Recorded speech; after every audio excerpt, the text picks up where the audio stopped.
और योगी समझ रहे हैं कि हालात ऐसे हैं कि बहुत से लोग कोशिश करेंगे माहौल बिगड़े, बहुत से असामाजिक तत्व होंगे। त्योहार का मौसम है, मुहर्रम को लेकर सीएम योगी ने निर्देश दिए। मुहर्रम आज से शुरू हो रहा है।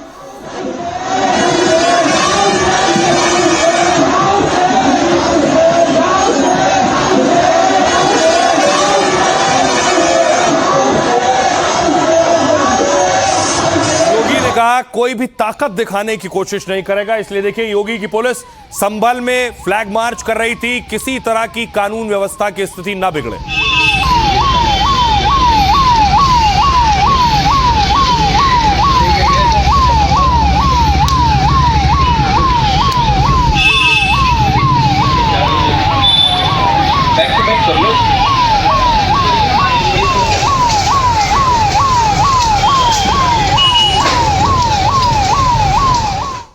तो आपको संभल से फिरोजाबाद लिए चलता हूं। फिरोजाबाद में रैम्बो के नाम से मशहूर हैं अनुज चौधरी, वो लोगों को बता रहे थे कि कैसे शांति बनाकर रखनी है। आप लोग विघन ना आए और किसी भी नागरिक को किसी तरह की कोई समस्या ना, यही हमारा निर्देश है।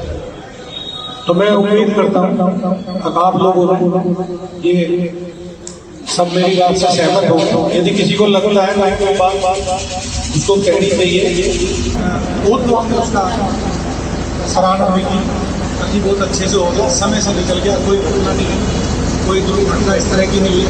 लाइट 1 सेकंड के लिए नहीं गई, किसी की भी लाइट। अब आपको झांसी लिए चलता हूं। चारों तरफ पुलिस को यह कहा गया है कि किसी भी जिले में स्थिति बिगड़ने नहीं पाए। उसकी आवाज 45 डेसिबल से 50 डेसिबल के बीच रहे। और जो आप डीजे लेके आएंगे, बाहर से डीजे मंगाते हैं, शहर वाला को तो हम नोटिस के बाद देते हैं, आप वहाँ बाहर से मंगा लिए, टीकमगढ़ से मंगा लिए, चित्रकूट से मंगा लिए।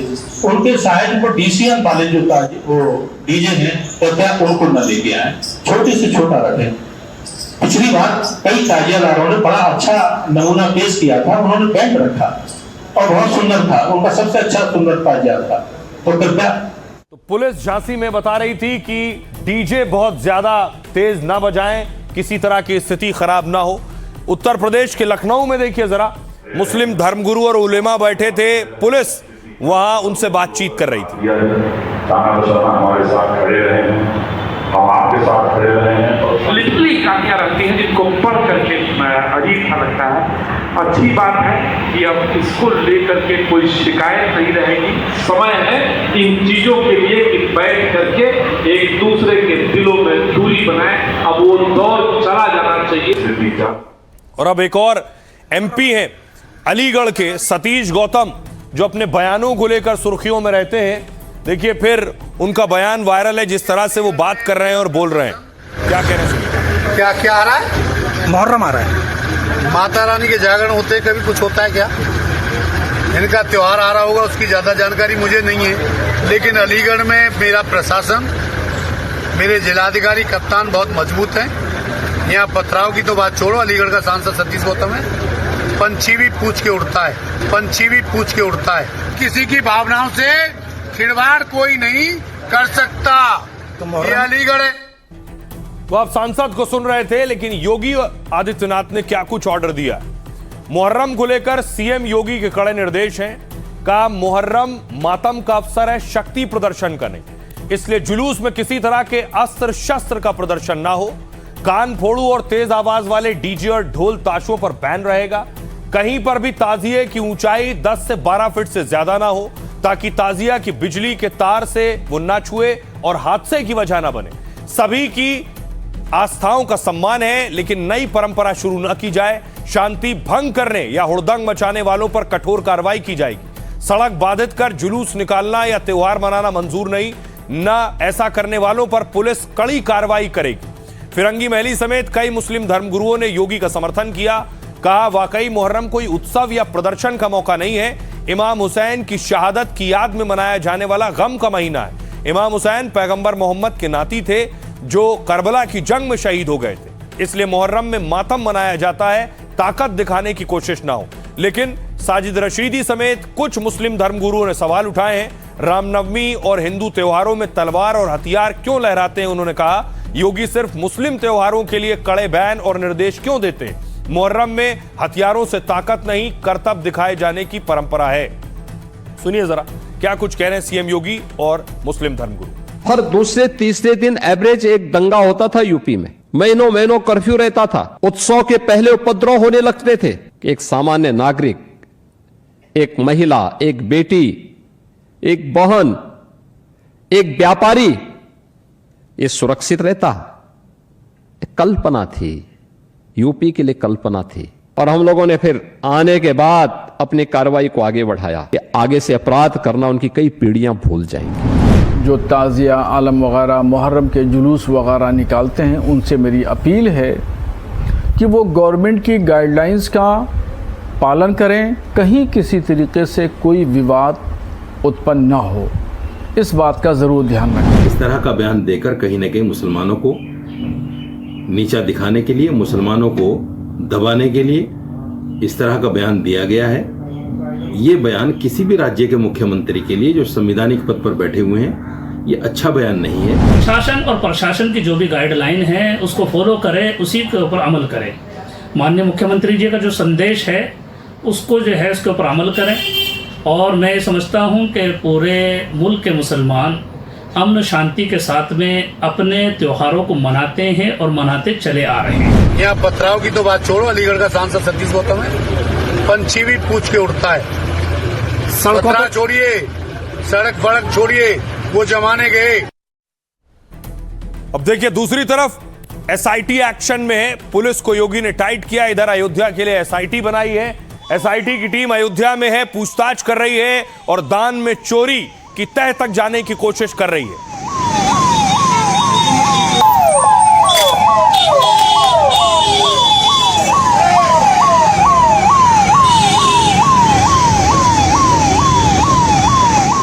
दूसरी तरफ धर्मसेना ने देखिए क्या किया है, सरयू मैया में बहाया है और ये कहकर कि चोरों को दंड मिले।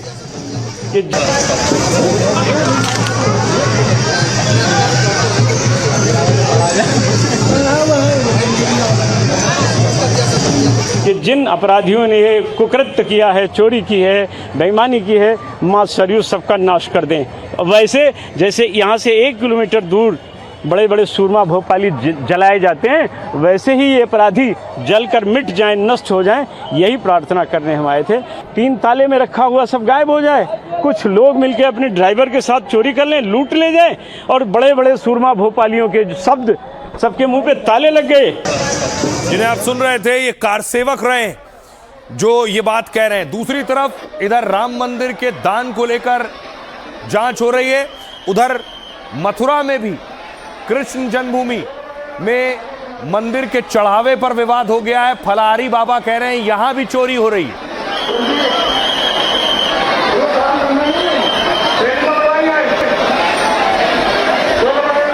फलाहारी बाबा ने बाकायदा खून से चिट्ठी लिखी है, ये लिख रहे हैं खून से चिट्ठी, और सीएम योगी को चिट्ठी लिखी है कि मथुरा के इस मंदिर की भी जांच हो।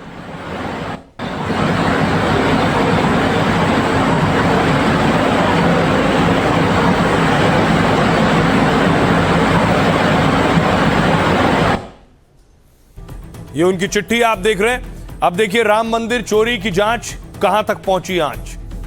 राम मंदिर में गबन मामले की जांच अब और तेज हो गई है। एसआईटी लगातार तीसरे दिन राम मंदिर परिसर में मौजूद रही और संबंधित सारे दस्तावेजों की बारीकी से जांच की है।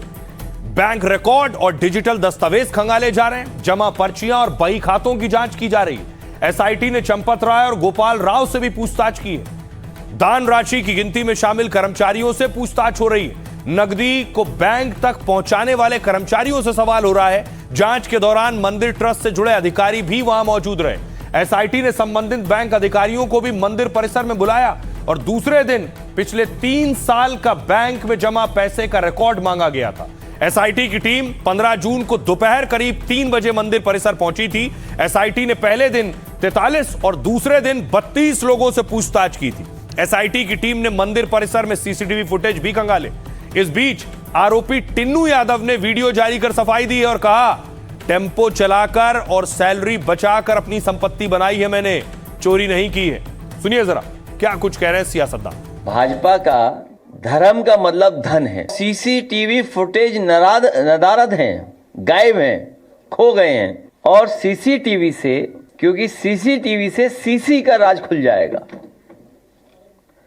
सीसीटीवी के फुटेज इसलिए नदारद हैं कि सीसीटीवी से सीसी का राज खुल जाएगा। सीसी का मतलब तो जानते ही होंगे आप, चढ़ावा चोरी, चंदा चोरी। आपसी बंटवारे का मामला है।